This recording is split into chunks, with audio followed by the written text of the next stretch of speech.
हो जाए तो मुझे बता देना।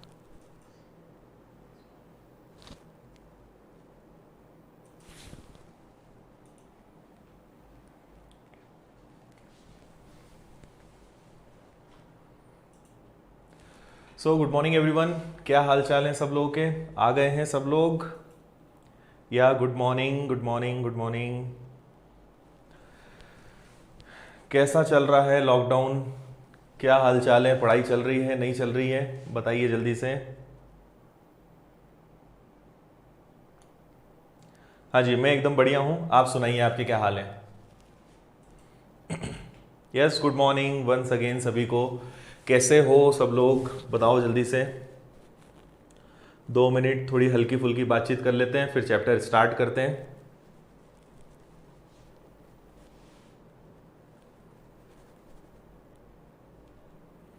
हाँ जी, मैं एकदम बढ़िया हूँ,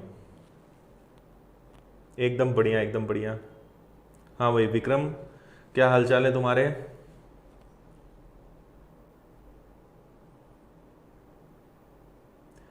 देखो, लाइक करना नहीं करना वो आप लोग के ऊपर है।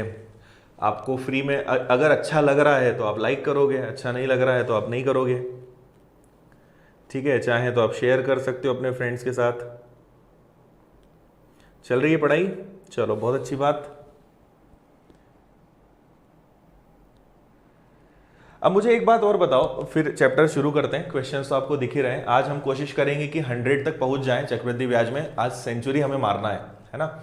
मुझे एक बात ये बताओ कि चक्रवृद्धि ब्याज कैसा लग रहा है? समझ में आ रहा है, नहीं आ रहा है? कुछ सुधार हुआ है, पहले से बन रहा है?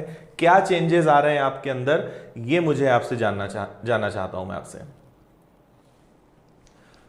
बिल्कुल, सीआई अब हमारा 2 या 3 क्लासेस और उसके बाद कंप्लीट हो जाएगा। बढ़िया है।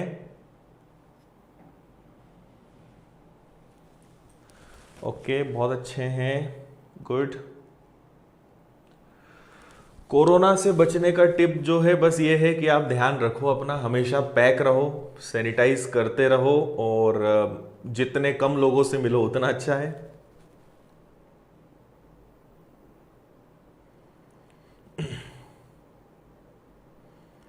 ठीक है, बहुत अच्छे से समझ में आ रहा है। ठीक है, पीडीएफ डाउनलोड कर लेते हैं आप लोग टेलीग्राम ग्रुप से। पीडीएफ वहां अपने को मिल जाती है ना? उसको आप जरूर डाउनलोड कर लीजिएगा।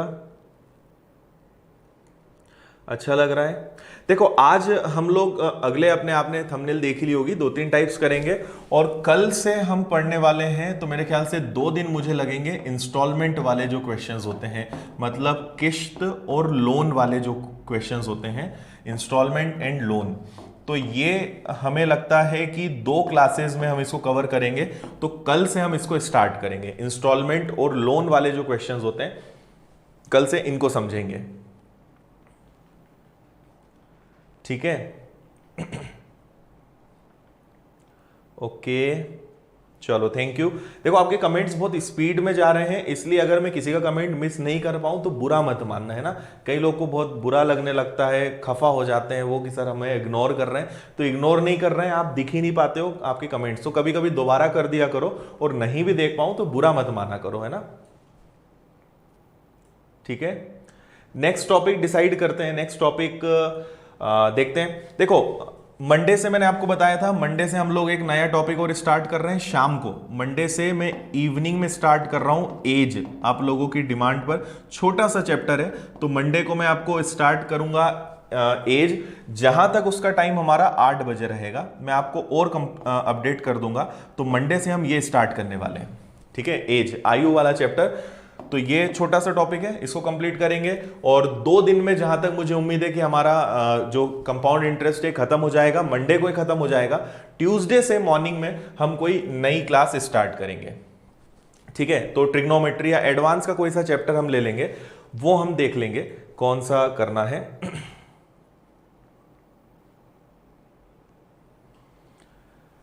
ठीक है, ओके, थैंक यू भाई। बेस्ट टीचर इन इंडिया, अरे ठीक है, thank you. Good morning Akhilesh, बहुत बड़ा गुड मॉर्निंग लिखा है। बिल्कुल, सिलेक्शन जरूर होगा। देखो, बेसिक अच्छे से समझोगे। आपको मेरी आदत पता है मैं बहुत ज़्यादा ऐसा नहीं कि व्यूज़ के लिए या बहुत मतलब जादू चमत्कार दिखा के बस आप लोगों को अट्रैक्ट कर लूँ। मेरा कभी भी उद्देश्य अट्रैक्शन नहीं होता है ना। और आपने अगर मेरी अभी 7-8 क्लासेस लाइव देखी तो आपको समझ में आ गया होगा, मैं कोई भी ऐसी बात नहीं करता हूँ कि आपको मैं डिस्ट्रैक्ट करूँ। लाइव अपनी लाइक्स बढ़ाने के लिए या व्यूज़ बढ़ाने के लिए मैं कभी काम नहीं करता। तो मेरा उद्देश्य होता है कि ईमानदारी से आपको चीज़ें डिलीवर करें, जो चीज़ जैसे पढ़ना चाहिए वैसे पढ़ाई जाए, बस वो उद्देश्य होता है ना। लाइक्स करें या ना करें, सब्सक्राइब करें या ना करें, उससे बहुत ज़्यादा फर्क नहीं पड़ता मुझे। मेरा बस उद्देश्य होता है कि मैं ईमानदारी से आपको पढ़ाऊं, हाँ, लेकिन जो पढ़ाऊं उसमें आपको कभी दिक्कत ना आए। तो इसलिए मैं हमेशा ईमानदारी से पढ़ाने की पूरी कोशिश करता हूं, और उसीलिए शायद आपको क्लासेस अच्छी भी लग रही होंगी। ठीक है, तो इतनी बातचीत काफ़ी है। शुरुआत में हम बस 2-4 मिनट बात कर लेते हैं, इसके बाद तो फिर शुरू करेंगे। क्वेश्चन आज आपको दिख ही रहा है? हाँ भाई, बिल्कुल। अभी देखो, अभी ज़्यादा टॉपिक्स मैंने नहीं कराए हैं, अभी अभी हम लोग लाइव अब स्टार्ट किया है, बाकी धीरे धीरे टॉपिक्स आते जाएंगे। यूट्यूब पे भी हम पढ़ाने वाले हैं। देखो, आपको पता नहीं है तो मैं बता दूं कि हमारा इंदौर में ऑफलाइन जो इंस्टीट्यूट है विनर्स इंस्टीट्यूट है। दूसरा, मैं यूट्यूब पे अब लाइव रहने वाला हूं, तो लाइव क्लासेस में आपको पढ़ाऊंगा। जो टॉपिक में पढ़ाऊंगा भले 15 दिन लग जाए, पर मैं आपको जो भी टॉपिक पढ़ाऊंगा वो इस तरीके से पढ़ाऊंगा कि आपको कहीं यूट्यूब पे देखना ना पड़े। ठीक है, इसलिए टाइम लगेगा। मैं चाहता तो चक्रवर्ती भाई 3 दिन में खत्म कर सकता था, आपको बढ़िया बढ़िया ट्रिक्स दिखा देता, मजा आ जाता। पर जब एग्जाम दोगे ना, तब आप सबसे ज्यादा फिर भला बुरा भी मुझे ही बोलोगे अगर आपसे क्वेश्चंस नहीं बनेंगे तो। इसलिए मेरी आदत है, चक्रवर्ती ब्याज 8 से 10 घंटे का चैप्टर है, बल्कि ज्यादा भी लग जाता है। पढ़ाऊंगा तो मैं अच्छे से पढ़ाऊंगा, है ना। और आपको भी मेरी सलाह रहेगी कि अच्छे से पढ़ने में ही फायदा है। 1-2-3 घंटे में कोई भी चैप्टर खत्म नहीं होता, है ना। अगर कोई आपको 1-2 घंटे में बस कुछ टाइप्स बता के करा दे तो वो गलत है। 2-3 घंटे में नहीं होते हैं चैप्टर्स, इनमें टाइम लगता है, अच्छे से पढ़ना है तो। ठीक है, चलिए तो शुरू करें आज की क्लास, फिर और बात करते रहेंगे बीच बीच में हम। और 1-2 दिनों में अपना ऐप भी आ रहा है, उसके बारे में भी मैं आपको बताऊंगा। उस पर भी कई सारी क्लासेस आपको मिलेंगी, और कई अच्छी चीजें भी हैं। कुछ ऐसी ऐप, मतलब देखो, अगेन ऐप भी हम लॉन्च करेंगे तो इसका मतलब ये नहीं कि यूट्यूब पे क्लासेस बंद हो जाएंगी। ऐप पर भी क्लासेस चलेंगे, मेरी पेड कोर्स भी चलेगा, यूट्यूब पर भी क्लासेस चलेंगी, और जब इंस्टीट्यूट ओपन हो जाएंगे तो ऑफलाइन क्लासेस भी चलेंगी। तो कहीं आप चिंता मत करिएगा कि ऐप जब लॉन्च हो जाएगी, पेड कोर्स आ जाएगा तो हमारी यूट्यूब पे क्लासेस बंद होगी, ऐसा कुछ नहीं होगा, वो भी चलती रहेंगी, उससे आप घबराइएगा मत, वो भी चलेगा। ठीक है, बाकी जो ऐप है वो हर स्टूडेंट के लिए बहुत इंपॉर्टेंट रहेगी। उसमें कुछ ऐसे फीचर्स हैं कि आप, मतलब हर एक के पास वो चीज होनी चाहिए। जब ऐप आएगी तब मैं आपको बताऊंगा, अभी सरप्राइज है वो फिलहाल आपके लिए, बाकी मैं आगे बताऊंगा। ओके, चलो तो अब बात बंद करते हैं, शुरू करते हैं। क्वेश्चन मैंने आपको कल कुछ होमवर्क के लिए दिए थे। एक क्वेश्चन मुझे और बहुत अच्छा लगा, जो हमने कल जो टाइप करा था, आपको याद होगा कल हमने रेशो वाले क्वेश्चंस किए थे। और आज की जो हमारी क्लास है वो ज्यादातर डेडिकेटेड है सीआई और एसआई के मिक्स क्वेश्चंस। आपने थंबनेल में भी देखा होगा। अब हम उस मुकाम पे आ गए हैं कि आपको सीआई देकर एसआई पूछेंगे या एसआई देकर सीआई पूछेंगे। तो हम अब ऐसे सारे क्वेश्चंस करने वाले हैं। ठीक है, तो यहां पर आपको एसआई का बस थोड़ा सा बेसिक पता होना चाहिए, बहुत ज्यादा एसआई के बारे में आपको नॉलेज नहीं भी होगी तो चलेगा। ठीक है, चलो तो अब हम ये देखें कि हमें क्या बोला गया है क्वेश्चन में। बहुत अच्छा सवाल है। एक निश्चित ब्याज की दर से किसी निश्चित धनराशि का 3 वर्ष के चक्रवृद्धि ब्याज और 1 वर्ष के साधारण ब्याज का अनुपात 3.64 है, अनुपात 1 है, तो ब्याज की दर ज्ञात कीजिए। If the ratio of compound interest for 3 years and simple interest for 1 year on a certain amount at certain rate of interest is 3.64:1, then find the rate of interest. Okay भाई, तो देखो कैसे करेंगे हम इसको। हमसे कहा है 3 साल का चक्रवृद्धि ब्याज और 1 साल का साधारण ब्याज का अनुपात है 3.64:1। ठीक है, 3 साल में जितना भी साधारण ब्याज लगा होगा और चक्रवृद्धि ब्याज लगा होगा, और 1 साल का जितना भी साधारण ब्याज होगा, उनका अनुपात है 3.64:1। बस इसके बाद बात खत्म। उन्होंने सीधा बोला है कि बताओ रेट ऑफ इंटरेस्ट क्या होगा। देखो, मैं आपको इसको बहुत आसान तरीके से समझाऊंगा, इसको आप एक बार अच्छे से समझना कि इसमें करना क्या है। देखो, मुझे एक छोटी सी बात बताओ कि यहां दशमलव के बाद अगर 2 अंक हैं, मतलब मैं इसमें 100 का गुणा कर दूं तो मुझे इधर भी 100 का गुणा करना पड़ेगा, तो ये बन जाएगा 364 और ये बन जाएगा 100। क्या ये अनुपात ऐसा लिख सकते हैं क्या? बिल्कुल लिख सकते हैं, 364:100। तो मैंने दशमलव हटाया है और कुछ भी नहीं किया है। क्लियर है? यहां तक बात समझ में आई सभी को? ठीक है। अब एक बात बताओ मुझे, कल मैंने आपको एक ट्री बताई थी, ए बी बी बी और सी। ये सबको याद है या नहीं है? सबको याद होगा ये। फिर एक चीज मुझे और बताओ कि ये तो 3 साल का चक्रवृद्धि ब्याज है, पर ये तो केवल 1 साल का है। 1 साल में अगर 100 रुपए ब्याज लगा तो 3 साल का चक्रवृद्धि ब्याज कितना होगा? 300 होगा क्या? ठीक है। तो 3 साल का साधारण ब्याज 300, 3 साल का चक्रवृद्धि ब्याज 364। तो दोनों में अंतर कितने का आया? 64 का आया क्या? ठीक है। हम इस सबको रुपए में मान लेंगे, ये 364 रुपए है, ये 300 रुपए है, तो इन दोनों में अंतर कितने का है? 364 का। कल की क्लास अगर आपने अच्छे से समझी है तो आज की चीज समझ में आने में आपको 10 से 15 सेकंड भी नहीं लगेंगे, बहुत अच्छे समझ में आएगा। अब मुझे बताओ कि ये पहला साल, ये दूसरा साल, ये तीसरा साल, ये साधारण ब्याज होता है, और अगर हम इस पूरे को मिला लें तो ये चक्रवृद्धि ब्याज होता है। तो चक्रवृद्धि ब्याज और साधारण ब्याज में ये वाला पार्ट तो पूरा कॉमन होता है, अंतर केवल क्या कहलाता है? ये अंतर होता है, हाँ या ना? मतलब इन दोनों में जो अंतर है 64, वो अंतर इन तीनों के बराबर है। बी 3 बार बी और सी, इन तीनों का योग कितना होगा? 64। क्योंकि देखो 300 रुपए तो साधारण ब्याज है और चक्रवृद्धि ब्याज भी 300 तो होगा। 64 जो रुपए हमें एक्स्ट्रा दिख रहा है, इसका मतलब वो 64 इनसे आया होगा। इन सबको जोड़ने पर क्या आ रहा होगा? 64।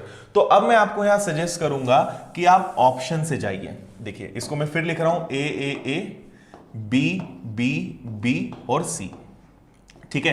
अब हम ऑप्शन से करते हैं, बहुत जल्दी आंसर आएगा। मान लो रेट ऑफ इंटरेस्ट 22% हो। ठीक है। देखो हमें इन तीनों का टोटल कितना लाना है? 64, ये ध्यान रखना। ठीक है। अगर रेट ऑफ इंटरेस्ट 22% होता तो यहां 22 आता, यहां 22 आता, यहां 22, तो 22 22 22 22 दिया 66, तो यही हो गया। मतलब ये अपना आंसर नहीं हो सकता। ठीक है। अगर हम ऑप्शन में चलें 21, तो अगर यहां 21 होता तो 21, तीनों जगह हम 21 लिखते, 21 यहां पे, फिर यहां 21, यहां 21, 21 का 3 गुना 63, टोटल 64 होना चाहिए, मतलब यहां बचा 1। अब देखो जो ब्याज यहां लगा होगा वही ब्याज यहां लगा होगा, तो 21 पर 21% अगर निकालोगे तो 1 रुपए तो आता नहीं, मतलब ये आंसर भी अपना गलत है। अब हम डायरेक्ट आते हैं अपने 20% पे, आप 23 को करके देखना। अब मान लें कि रेट ऑफ इंटरेस्ट 20% हो, तो अगर यहां 20 है, यहां 20 है, यहां 20 है, तो 20 दिया 60, बचा कितना? 4। और देखो 20 का 20% भी 4 होता है क्या? सही है। तो ये वाला फिगर अपना सेट हो रहा है, मतलब करेक्ट आंसर होगा 20%। ठीक है। थोड़ा सा मुझे समझाना है इसलिए टाइम लगा है, बाकी नेक्स्ट टाइम आपको कुछ नहीं करना है, आपको देखना है 64 किससे सेट होगा। तो आपने देखा भाई 22 दिया 66, ये तो ज्यादा हो रहा है, 21 दिया 63, पर 21 का 21% 1 नहीं होता, 23 तो और ज्यादा हो जाएगा, क्योंकि 23 का तो 3 गुना ही 69 होता है। ऑप्शन बचता है 20 20 20 20, 20 दिया 60 और 4 64, 20 का 20% होता है 4, तो अपना ये फिगर सही बैठ रहा है, मतलब रेट ऑफ इंटरेस्ट क्या चल रहा होगा? 20। ये इसको करने का सबसे सिंपल तरीका है, और मुझे पूरी उम्मीद है आपको ये समझ में आ गया होगा। ठीक है। और आज भी हम बहुत अच्छे क्वेश्चंस करने वाले हैं। आपको मैं आज के क्वेश्चंस दिखा दूं, जैसे कल के कुछ होमवर्क हैं, पहले हम उन पे थोड़ी सी बात कर लेंगे, और आज कुछ नई नई चीजें और आप सीखने वाले हो। ठीक है। देखो आज हम जो क्वेश्चंस करेंगे वो मैं जल्दी से एक ओवरव्यू आपको दे देता हूं। चक्रवृद्धि ब्याज और साधारण ब्याज के डिफरेंस वाले कुछ क्वेश्चंस हम करेंगे, फिर हम वही 3 साल में है, फिर हम बढ़ेंगे टाइप नंबर 17 की तरफ। आज देखो बहुत गजब के सवाल हैं। 8 सही 1/3% की दर से दूसरे साल का ब्याज, अकेले 2 साल का नहीं, दूसरे साल का ब्याज 9.1 है, मूलधन ज्ञात करो। तो आज हम ऐसे सवाल करने वाले हैं। देखो तीसरे साल और दूसरे साल के चक्रवृद्धि ब्याज का अंतर 480 है, रेट ऑफ इंटरेस्ट अपना 14 से 2/7 है। ये सवाल हम करेंगे, ये भी इसी टाइप का सवाल है। ठीक है। फिर इसके बाद एक और बहुत अच्छा टाइप हमने आज लिया है, टाइप नंबर 18। ये एक सवाल है, स्पेशल कंडीशन है, 2 साल का साधारण ब्याज चक्रवृद्धि ब्याज और 3 साल का, मतलब बड़े कंफ्यूजन वाले क्वेश्चंस हैं आज के, जो दिखने में एक जैसे होते हैं पर इनको करने में बहुत डिफरेंस होता है। ये सारे सवाल हम आज करेंगे, और इसके बाद फिर हमारा अगला जो टाइप है, ये वाला जो आपने क्वेश्चंस देखे होंगे ना, पुत्र वाले, कि एक आदमी दो बेटों के बैंक अकाउंट में पैसा जमा करता है, एक 6 साल का, एक 8 साल का, 18 साल का होने पर बराबर उन्हें धनराशि मिले, छोटे बेटे का हिस्सा बताओ। तो ये वाले क्वेश्चंस आज के हमारे हैं, ठीक है, ये सारे। तो ये आज का हमारा टारगेट है, यहां तक हमें पहुंचना है। तो चलिए शुरू करें इसको। तो हम कहां थे उस पर आ जाते हैं जल्दी से। तो एक तो क्वेश्चन मुझे अच्छा लगा जो मैंने आपको बता दिया, रेशो वाला कैसे करना है, ठीक है, ये वाला क्वेश्चन अपना हो चुका है। अब आगे बढ़ते हैं। चलिए ये वाला सवाल सब लोग करेंगे, क्वेश्चन नंबर 83। अभी तक हम 82 क्वेश्चंस कर चुके हैं, ये हमारा 83 नंबर का क्वेश्चन है। इसको मैं आपको दो तरीके से करना सिखाऊंगा, दो तरीके से करेंगे, जल्दी से हमारे सारे क्वेश्चंस बनेंगे।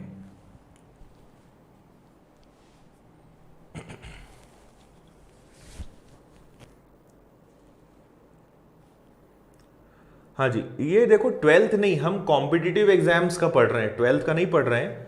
ये कॉम्पिटिटिव एग्जाम्स के क्वेश्चन है, एसएससी हो, बैंक हो, रेलवे हो, स्टेट लेवल के एग्जाम्स हो, उनमें ये आपको काम आएगा, ठीक है।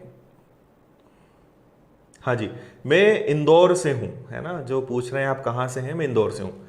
चलिए देखो, जिनको अब थोड़ा सा मैं समझा चुका हूं और ये क्वेश्चन था, आपको थोड़ा सा रिवाइज करके देखना पड़ेगा। बाकी अब जो मैं क्वेश्चन बताऊंगा उसमें मैं रिपीट कर दूंगा, क्योंकि जो क्वेश्चन मैंने इसके पहले बताया था उसमें कल का कॉन्सेप्ट लगा था। चलिए हमारा अगला क्वेश्चन है, रेट ऑफ इंटरेस्ट 5% है, समय 3 साल है और चक्रवृद्धि ब्याज और साधारण ब्याज का जो अंतर है वो कितना है, 36.6 रुपीज है। तो आपको बताना है धनराशि क्या है, मतलब प्रिंसिपल बताना है, ठीक है। साधारण ब्याज और चक्रवृद्धि ब्याज के अंतर वाले सवाल हम कर रहे हैं, तो आप इसको ध्यान से देखिएगा। यस, करेक्ट आंसर है 4800, बिल्कुल। अनिल वीडियो क्लियर चल रहा है, आप एक बार और उसको करके देखो। यहां तो क्लियर चल रहा है और बाकी सब लोगों के पास भी क्लियरिटी से चल रहा है, कोई दिक्कत नहीं है। देखिए इसको करने का सबसे पहले मैं आपको बताता हूं फर्स्ट मेथड क्या है, ठीक है। उसके बाद एक और सेकंड मेथड मैं आपको बताऊंगा। पहली मेथड ये है कि 1 साल का 5, तो देखो चक्रवृद्धि ब्याज और साधारण ब्याज के अंतर की बात है। यदि ब्याज की दर 5% है तो 3 साल का साधारण ब्याज कितना होता है, 15%। और अगर 5% के 3 साल का चक्रवृद्धि ब्याज कितना होता है तो आपको पता ही होगा, 15.7625, ठीक है। और दोनों में डिफरेंस कितने का है, 0.7625% का है। और यही अंतर किसके बराबर है, इसके बराबर है। तो अगर हम 36.60 पैसे में 76.25 का भाग देकर 100 से गुणा कर दें तो आंसर आ जाएगा। इसको आप सॉल्व करना, आंसर आएगा 4800। ये पहली मेथड है जिससे आप कर सकते हो। मैं आपको इसके अलावा एक और मेथड बताऊंगा, ठीक है। ये क्लियर है सभी को। अब मैंने आपको एक और मेथड बताई है और आज हम जितने भी क्वेश्चंस करेंगे उसमें मेथड काम आएगी। इसको हम कहेंगे एज्यूम करने वाली मेथड या यूनिट मेथड। मतलब हम यहां पे प्रिंसिपल को कुछ ना कुछ मानेंगे, ठीक है, कुछ ना कुछ मानना पड़ेगा। यूनिट्स में हम मान सकते हैं, रुपीज में मान सकते हैं। तो देखो, और ये मानना पता है किस पे डिपेंड करेगा, रेट पर। आपने ब्याज की दर क्या मानी है उस पर सारी चीजें डिपेंड करेंगी, ठीक है। तो अगर हमारा प्रिंसिपल जो है वो हम माने तो 5% की फ्रैक्शन वैल्यू, देखो ध्यान से समझना, आज हम जितने भी क्वेश्चंस करने वाले हैं उसमें यही चीज करेंगे और इससे आपका कैलकुलेशन बहुत इजी हो जाएगा। कैलकुलेशन कम करने का मैं तरीका आपको बता रहा हूं। 5% की फ्रैक्शन वैल्यू होती है 1/20। 1/20 आपको पता है कि अगर मूलधन 20 रुपए हो तो इंटरेस्ट क्या होता है, 1। पर अगर सवाल 3 साल का है तो आपको क्या करना है, मूलधन का घन मानना है, ठीक है। अगर 3 साल का सवाल है तो 20 का घन, हमारा मूलधन हम क्या मानेंगे, 8000 रुपए। ये कल भी मैंने बताया था। अगर 2 साल का सवाल होता तो हम मूलधन कितना मानते, 400। अब आप बोलोगे सर ऐसा क्यों मानना है? ऐसा इसलिए मानना है कि अगर आप इसी भिन्न के हिसाब से आप कुछ वैल्यू मान लेते हो तो आंसर दशमलव में नहीं आएगा, मतलब आपका कैलकुलेशन दशमलव में नहीं आएगा। आप मानने को 1000 रुपए मान लो, पर वो आगे जब कैलकुलेट करोगे, ट्री बनाओगे, तो वो पॉइंट में चला जाएगा। इसलिए हम ऐसी वैल्यू मानेंगे जिससे हमें पॉइंट ना मिले, ठीक है। 3 साल का सवाल है घन करना है, 2 साल का सवाल है वर्ग करना है, ये मैंने आपको कल भी बताया था। ठीक है, तो हम क्या मानेंगे कि माना हमारा जो प्रिंसिपल है वो कितना है, 8,000 रुपए है। ठीक है, 8,000 रुपए मान लो या 8,000 यूनिट्स है ना, 8,000 है, कुछ भी मान लो, उससे फर्क नहीं पड़ेगा।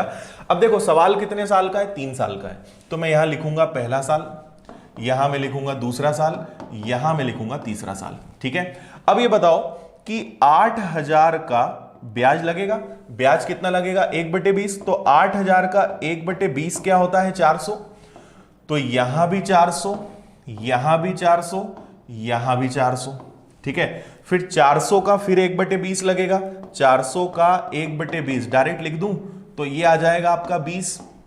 ठीक है, यहां भी इसका 20 आएगा, यहां इसका और 20 आएगा, और 20 का 20 भी आएगा। ठीक है, इसको मैं हटा के इधर कर देता हूं, और 20 का दोबारा 20 आएगा, मतलब कितना होगा, 1। अब मुझे एक बात बताओ कि यहां चक्रवृद्धि ब्याज कितना है, ये पूरा चक्रवृद्धि ब्याज है, 400 400 400 मतलब 1200, 60 और 1 61, 1261 क्या है, चक्रवृद्धि ब्याज है। और साधारण ब्याज कितना है, तो साधारण ब्याज आप बोलोगे कि सर साधारण ब्याज कितना है, 1200 है। इतनी बात समझ में आई या नहीं आई? ठीक है, और दोनों में डिफरेंस कितने का है, 61 का है। अब हमें कुछ नहीं करना है, मैं यहां लिख रहा हूं, देखना मुझे बताओ दोनों में डिफरेंस कितने का है, 61 का, जबकि एक्चुअल में डिफरेंस कितने का है, तो 36.6। अगर 61 यूनिट है तो मूलधन बताना है, मूलधन हमने क्या माना है, 8,000। ठीक है, दशमलव से एक 0 कट जाएगा, 61 का ये 6 गुना है, 6 × 8, तो आपका काफी कम कैलकुलेशन में डायरेक्ट आंसर आ जाएगा 4800। तो या तो मैं एक बार और बता रहा हूं, या तो ट्री बना लो, और ट्री नहीं बना सकते तो डायरेक्ट 0.7625 रख के और 100 से मल्टीप्लाई कर दो। एक बार फिर से मैं आपको पूरी मेथड बता रहा हूं, जिनको समझ में नहीं आया है वो अच्छे से समझ लो, है ना। और मुझे कमेंट करके भी बता दो कितने बच्चों को ये समझ में नहीं आया है। यहां पे लोगो अपना इधर कर देना, इस तरफ। देखिए फिर से बता रहा हूं मैं, रेट ऑफ इंटरेस्ट थोड़ा फास्ट बताऊंगा, ध्यान से समझना। और ये आज बार बार यूज करना है, इसलिए मैं डिटेल में बता रहा हूं, दोबारा बता रहा हूं, अच्छे से इसको समझ लेना, है ना। देखो 20% 3 साल का सवाल है, तो हम 20 का क्यूब, मतलब हमारा जो फ्रैक्शन जो प्रिंसिपल है वो क्या मानेंगे, 8,000। तो अगर हमारा मूलधन 8,000 रुपए है और 3 साल का सवाल है, तो पहला साल, दूसरा साल, तीसरा साल। 8,000 का 1/20 क्या होता है, तो 400 रुपए ब्याज, फिर 400 ब्याज, फिर 400 ब्याज। 400 का 1/20 20, इसका भी 1/20 20, इसका दोबारा यहां ब्याज लगेगा, और ये सब हम पहले कर चुके हैं। अब मैं आपसे बोलूं कि साधारण ब्याज बताओ, तो ये साधारण ब्याज है, इनको जोड़ोगे तो 1261 आएगा, सॉरी चक्रवृद्धि ब्याज। और अगर साधारण ब्याज बोलूं तो बस वो ये 3 है, मतलब कितना, 1200। दोनों में डिफरेंस कितने का है, 61 का। लेकिन एक्चुअल में दोनों में डिफरेंस कितने का है, 36.6 का। 36.6, देखो दशमलव के बाद अगर सिर्फ 0 है तो वो लगाओ या ना लगाओ उससे फर्क नहीं पड़ता। 36.6 अगर 61 यूनिट्स है तो मूलधन क्या होगा, मतलब हमने जो एज्यूम किया है 8,000 उससे गुणा करना है। दशमलव के बाद 2 अंक हैं, 2 0 काट दो, ये कटेगा 60 बार, 60 और 80 का गुणा, आंसर आएगा आपका 4800। ठीक है, ये मेथड आपको सीखनी ही पड़ेगी, क्योंकि कैलकुलेशन कभी कभी ऐसे आएंगे कि आपको समझ में नहीं आएगा, मतलब कैलकुलेशन में बहुत टाइम लग जाएगा। अब अगर यही चीज आप उससे कर रहे हो, जैसे हमने किया था कि 36.6 5% के हिसाब से तीसरे साल का डिफरेंस होता है 7625 × 100, अब आपको इसमें टाइम लग जाएगा। ठीक है, और ये सीख लोगे ना तो आप मन ही मन कर सकते हो, बहुत ज्यादा समय नहीं लगेगा अगर आप इसकी थोड़ी सी प्रैक्टिस कर लोगे तो। और 2 तरीके सीखो, मैं आपको फिर बोल रहा हूं, सिलेक्शन लेना है तो आपको क्वेश्चंस को चेंज करना पड़ेगा, आपको वैसे सीखना पड़ेगा कि कहां पर क्या करना सही है ना। क्योंकि क्वेश्चन एग्जाम लेने वाला बहुत समझदार होता है, और वो क्वेश्चन आपको ऐसे देगा कि आपको जो मेथड आती है उसके अलावा भी कोई और मेथड आती है या नहीं आती है ना। इसीलिए चक्रवृद्धि ब्याज में बच्चों को दिक्कत होती है, क्योंकि वो पता है, आप में से अधिकतर लोग पता है क्या सोचते हो कि चक्रवृद्धि ब्याज में हम केवल बस इतना ही करेंगे सर, हम इसके अलावा कुछ भी नहीं सीखेंगे, है ना। आपकी नजर में चक्रवृद्धि ब्याज सिर्फ इतना है, ठीक है। और अगर आपने आज तक मेरी क्लास देखी है तो मैंने इसका यूज ही नहीं किया, क्योंकि आपको अगर सिलेक्शन लेना है तो ये तरीके से आप सिलेक्शन नहीं ले सकते, मैं लिख कर दे सकता हूं, ठीक है। इसलिए आपको सीखना पड़ेगा कि करना कैसे है। और हम लोग के दिमाग में पता है ये चीज क्यों बैठी, क्योंकि हमने स्कूल में बस यही सीखा, तो हम सोचते हैं चक्रवृद्धि ब्याज बस इतना ही होता होगा। यहां कुछ नहीं, इसके बाद चक्रवृद्धि ब्याज चालू होता है, ये तो कुछ नहीं है, इसकी जरूरत ही नहीं पड़ेगी आपको कभी। चलिए बढ़े आगे, अगला सवाल देखते हैं।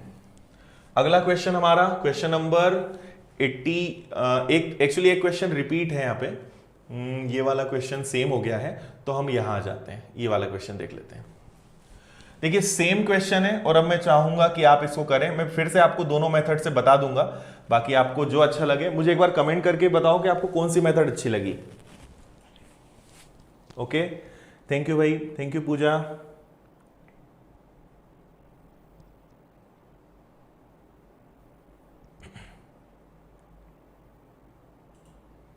हाँ, पार्टनरशिप भी करा देंगे, वो छोटा सा टॉपिक है पार्टनरशिप और इजी है, करवा देंगे उसको भी।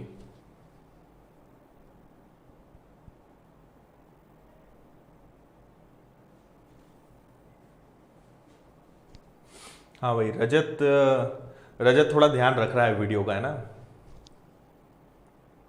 देखो फ्री में मिलता है तो भी लोग उसका ज्यादा टेंशन नहीं लेते हैं ना।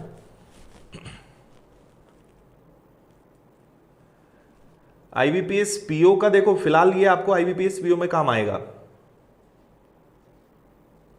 देखो दोनों मेथड सीख लो, मैं फिर आपको बोल रहा हूं, इफेक्टिव रेट से भी निकाल सकते हो, ट्री से भी, और आगे आज मैं आपको जो क्वेश्चन बताने वाला हूं उसमें आपकी रेट वाली चीज दिक्कत देगी। इसलिए देखो मैं बोल रहा हूं, मतलब कोई ना कोई बात होगी। मैं हमेशा जो सबसे आसान तरीका होता है वो बताता हूं, और अगर कोई मैं चीज बोल रहा हूं मतलब उसमें कहीं ना कहीं उसकी जरूरत है और कहीं ना कहीं आपकी जो मेथड उससे काम नहीं चल पाएगा, इसलिए मैं बोल रहा हूं, इसलिए बात मान लिया करो थोड़ी,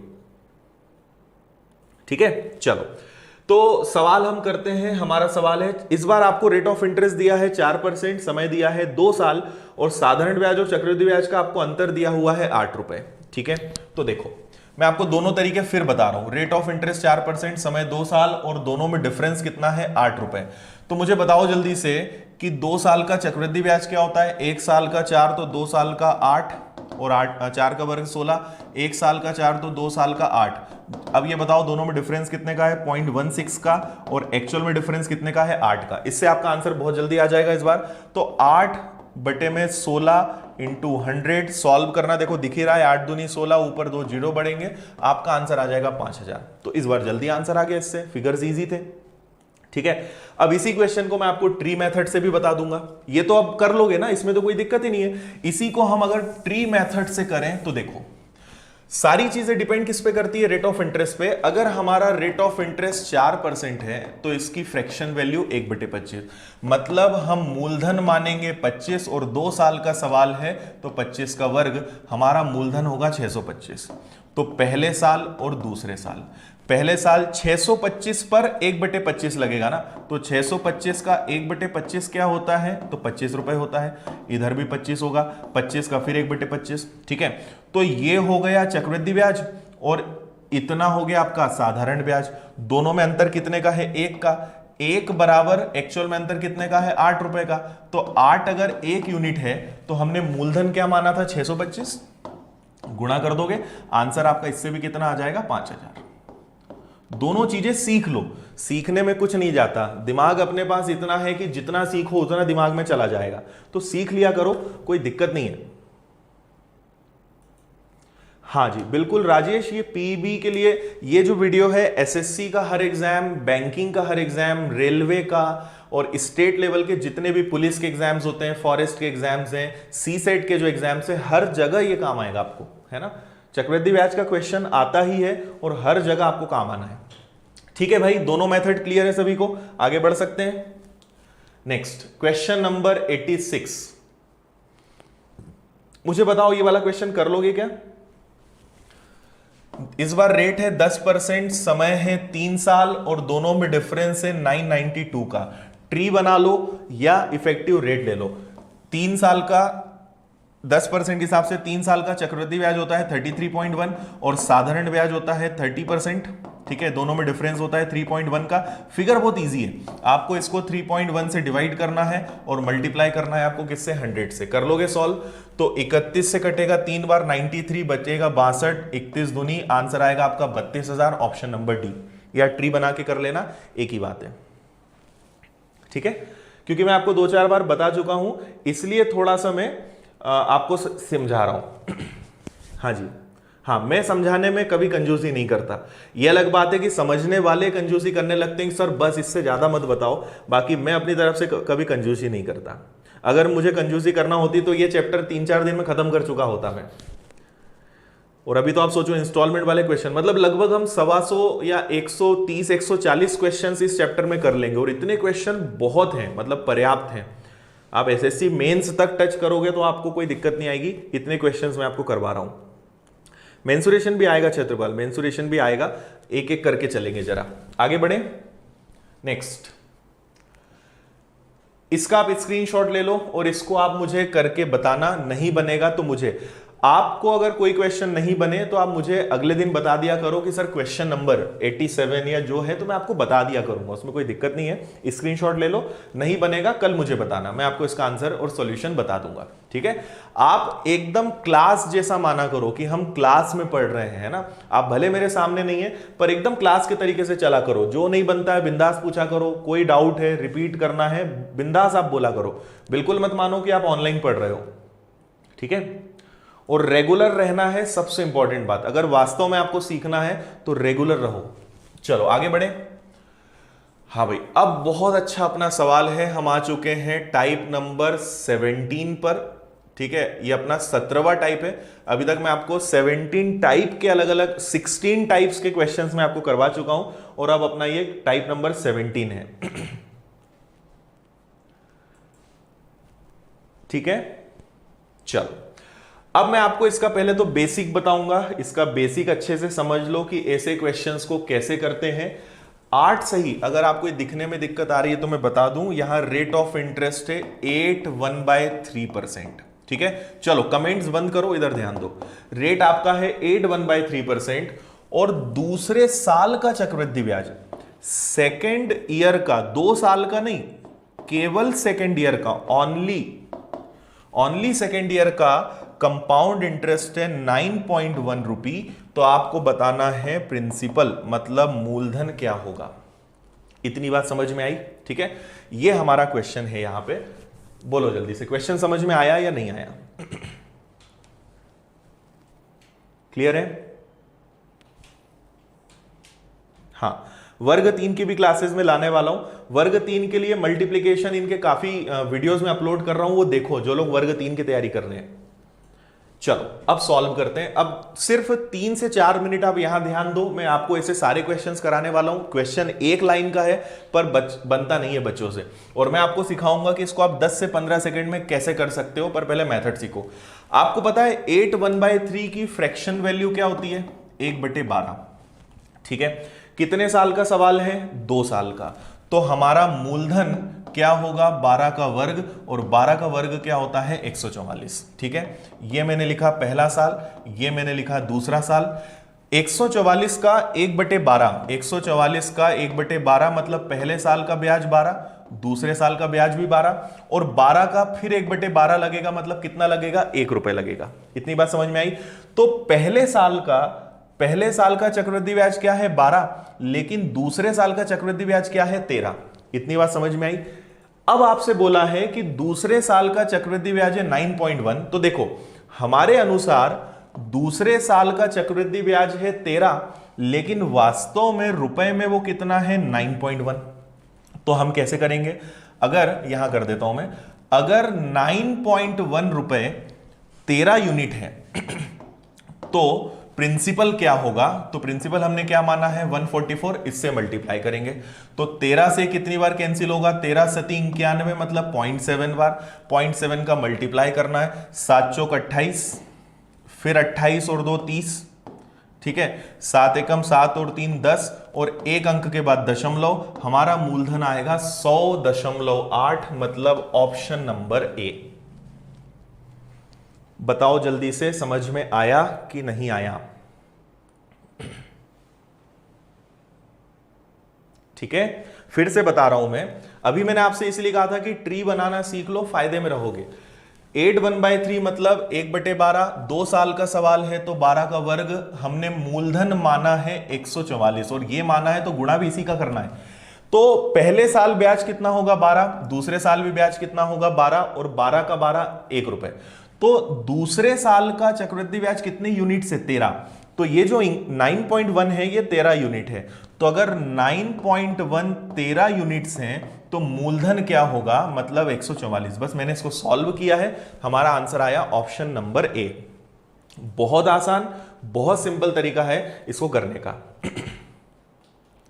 जल्दी से बताइए समझ में आया कि नहीं आया?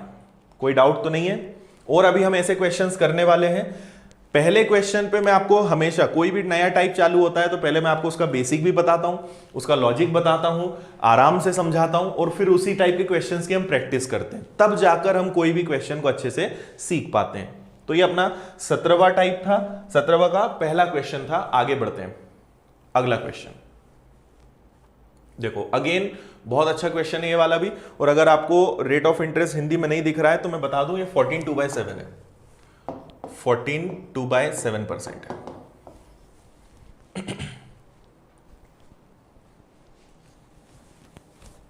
करिए जल्दी से।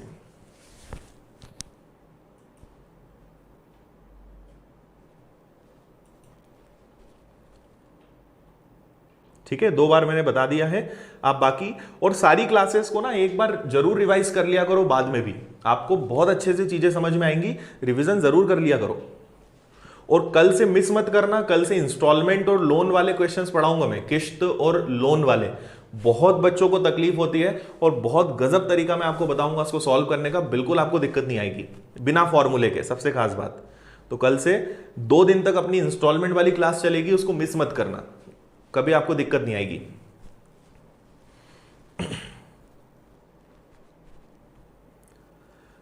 हाँ जी, देखो अभी जो जो पॉसिबल है वो ले रहे हैं, बाकी अभी देखते हैं। और चलो करें इसको सॉल्व।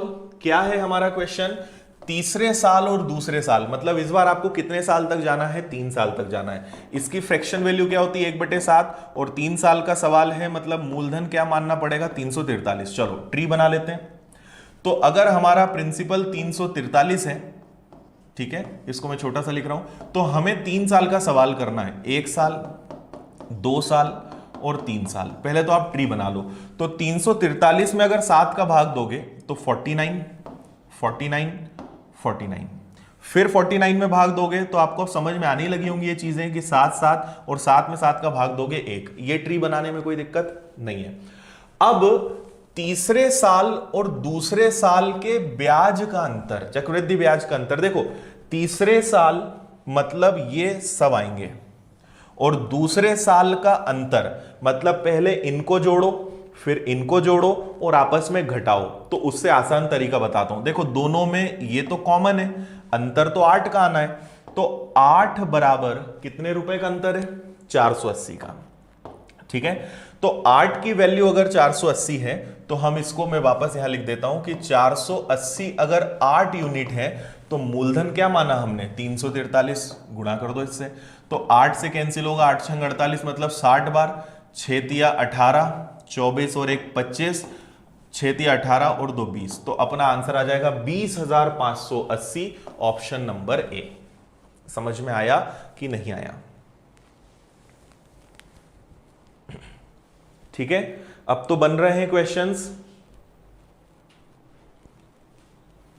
तो देखो अंतर लेना है तो जोड़ो मत, आपको पता है कि ये दोनों तो कॉमन है, अंतर तो ये दोनों क्रिएट करेंगे, इसलिए हमने डायरेक्ट 8 बराबर 480 लिख दिया। 8 बराबर 480, 1 बराबर 60, 60 का गुणा हम 343 में कर देंगे, अपना मूलधन आ जाएगा 20,580। हिंदी में क्या गलत लिखा है? मूलधन याद करें, सही तो है क्वेश्चन। चलो बढ़ते हैं आगे, और एक सवाल। अब इसका आंसर तो आप लोग को बताना है, और आंसर जरूर बता देना है ना।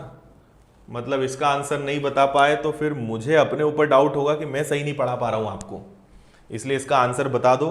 अगर आप मेरी लाज रखना चाहते हो तो थोड़ी बहुत भी करो जल्दी से इसको सॉल्व।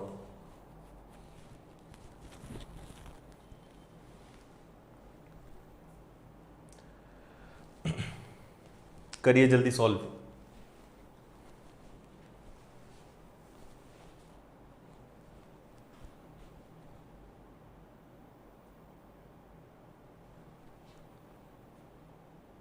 क्लास का टाइम, हमारी क्लास 10:15 बजे चालू हो जाती है। मेरी आप लोगों से रिक्वेस्ट है कि ऑन टाइम आया करो। लेट आते हो फिर बोलते हो सर समझ नहीं आ रहा है, तो हमारी क्लास को ऑलरेडी 45 मिनट्स हो चुके हैं, है ना, तो इसलिए लेट हो, थोड़ा सा टाइम पे आया करो, 10:15 बजे। चलो करें टाइम अप। देखो कैसे करेंगे हम इसको। हमारे पास क्वेश्चन में दिया हुआ है रेट ऑफ इंटरेस्ट 11 1/9%, जिसकी फ्रैक्शन वैल्यू होती है 1/9, और इस बार सवाल केवल सेकेंड ईयर तक का है, तो हमें कुछ नहीं करना है। 9 का स्क्वायर मतलब अपने को प्रिंसिपल क्या एज्यूम करना है, 81। तो पहले साल ब्याज कितना लगेगा, 9, दूसरे साल भी ब्याज कितना लगेगा, 9, और 9 का 1/9 क्या होता है, 1 रुपए। ये जो ब्याज है 70, ये दूसरे साल का ब्याज है, पूरे दूसरे साल का ब्याज है, मतलब ये कितने के बराबर है, ये 10 यूनिट्स के बराबर है। तो मूलधन क्या होगा, तो मूलधन मतलब आपको केवल 81 से मल्टीप्लाई करना था, 7 एकम 7, 7 × 8 56, आंसर आ गया आपका 567 रुपए, ऑप्शन नंबर ए। ठीक है, सभी का आंसर आया होगा, गुड, कोई डाउट नहीं। चलिए बहुत अच्छी बात, आगे बढ़ सकते हैं।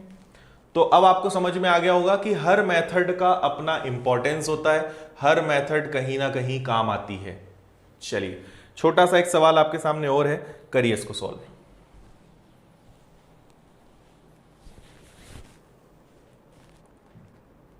हाँ जी, राधा गुप्ता, ये एसएससी के लायक ही क्लास है, मतलब एसएससी का लेवल का ही मैं पढ़ा रहा हूँ, और एसएससी लेवल का आप पढ़ लोगे तो बाकी सारे उसके अंदर कवर हो जाते हैं, तो आप निश्चिंत रहिए, एसएससी की ही अच्छी तैयारी आपकी इससे हो जाएगी।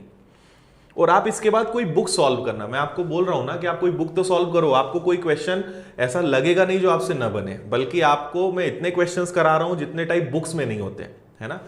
आप कोई भी एक किताब उठाना, आपको सारे टाइप नहीं मिलेंगे, जैसे मैं करीबन 25 टाइप के क्वेश्चंस कराऊंगा, किसी किताब में 10 टाइप होते हैं, किसी में 12 होते हैं, किसी में 18 होते हैं, सारे टाइप्स किसी बुक में होते ही नहीं। तो आप अगर मुझसे पढ़ते हो तो आपको सबसे बड़ा फायदा ये कि आपको अलग अलग 10 प्रकार की किताबें ढूंढने की जरूरत नहीं है, क्योंकि वो सब काम मैं कर चुका हूं, है ना। क्या क्या टाइप्स पॉसिबल हैं वो आपके सामने है, तो आपकी मेहनत बच रही है, और यही टीचर का काम होता है कि बच्चे को ना घूमना पड़े, उसको सब ऑटोमेटिक पका पकाया मिले, ये हमारी रिस्पॉन्सिबिलिटी है। तो आपको 8-10 किताबें ना छानना पड़े, वो काम मैं कर चुका हूं और ये आपके सामने है ना।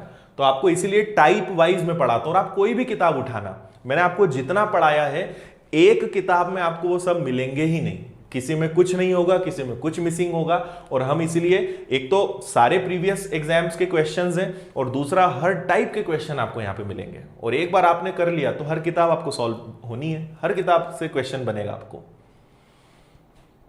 किरण आप सॉल्व कर लो, आपसे बनेगा, कोई दिक्कत नहीं, कोई भी बुक आप सॉल्व करो, आपसे बनेंगे क्वेश्चंस। चलो टाइम अप। देखें ये क्वेश्चन मैं आपको बता चुका हूं पहले, बीच में मैंने इसलिए क्वेश्चन दिया है कि आपको याद आ रहा है या नहीं आ रहा है ना, बीच में देने का लॉजिक ये है, बाकी क्वेश्चन हम कर चुके हैं। किसी निश्चित राशि पर 3 वर्ष का साधारण ब्याज 210 रुपए है। देखो 3 साल का सिंपल इंटरेस्ट 210 रुपए है, और 2 साल का कंपाउंड इंटरेस्ट 147 रुपए है। तो आपको बताना है रेट और आपको बताना है प्रिंसिपल, दोनों चीजें बतानी है, ठीक है। मुझे एक बात बताओ, मैंने आपको एक ट्रिक बताई थी, सेकेंड ईयर की एक ट्रिक आपको बताई थी कि अगर आपको सीआई और एसआई पता चल जाए। देखो 3 साल का साधारण ब्याज 210 है, तो 1 साल का ब्याज कितना होता है 70, और 1 साल का 70, तो 2 साल का कितना होगा 140, और ये तो आपको 2 साल का 147 दिया ही है, तो दोनों में डिफरेंस कितने का है 7 रुपए का। और आपको याद होगा, ये टाइप मुझे याद नहीं है, पर शुरुआत में मैंने शायद 8वां 9वां या 10वां कोई सा टाइप बताया था, और नीचे हमेशा साधारण ब्याज का आधा रख के 100 से गुणा करते हैं, तो आपको रेट ऑफ इंटरेस्ट मिल गया कितना 10%। और अगर रेट ऑफ इंटरेस्ट 10% है और हर साल ब्याज 70 रुपए लग रहा है, तो आपका मूलधन भी कितना आ जाएगा 700 रुपए। ये आ गए आपके दोनों आंसर, रेट ऑफ इंटरेस्ट 10% और प्रिंसिपल आपका हो जाएगा 700 रुपए। कोई दिक्कत? ये क्वेश्चन मैं पहले आपको बता चुका हूं, ठीक है। हाँ जी, और भी आगे टॉपिक्स होंगे, पर हम जब तक एक टॉपिक को बेसिक से पूरा हाई लेवल तक नहीं कर लेते हैं, तब तक मैं दूसरा टॉपिक शुरू नहीं करूंगा। अगर कोई टॉपिक एक बार मैं पढ़ाऊंगा तो पूरा पढ़ाऊंगा, उसके बाद ही कोई नया टॉपिक शुरू करेंगे। ठीक है, तो ये आपको आता है, ये मैं बता चुका हूं, जस्ट फॉर रिवीजन था ये क्वेश्चन हमारा। चलो इसका स्क्रीनशॉट ले लो, अर्धवार्षिक वाला क्वेश्चन है, ये सब मैं आपको पहले बता चुका हूं, इसको आप लोग सॉल्व करना। ठीक है, और इसकी शीट आपको मैं प्रोवाइड कर ही दूंगा, तो इसकी पीडीएफ आपको अपने टेलीग्राम ग्रुप पे मिल जाएगी, तो उस पर आप इसको डाउनलोड कर लेना। चलो टाइप नंबर 18,